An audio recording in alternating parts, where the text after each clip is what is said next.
Hello everyone, this is me Maha, your English instructor from tutoria.pk.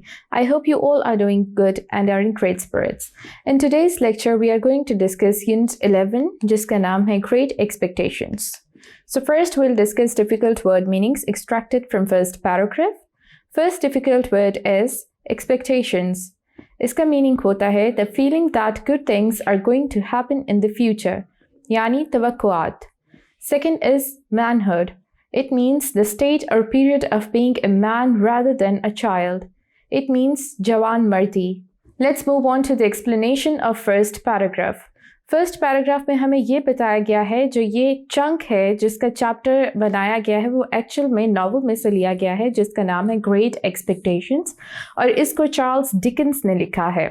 Charles Dickens बहुत ही famous English author है और इस novel की setting क्या है? सेटिंग मतलब कि जो भी वाक़यात या इंसिडेंट होंगे वो कहाँ होंगे? इंग्लैंड में होंगे. They will take place in England और जो टाइम पीरियड दिखाया जाएगा वो 19th सेंचुरी का दिखाया जाएगा. मेन कैरेक्टर इसमें पिप है जिसकी लाइफ के बारे में हम पढ़ेंगे एंड वील सी कि how this character will develop from childhood to manhood.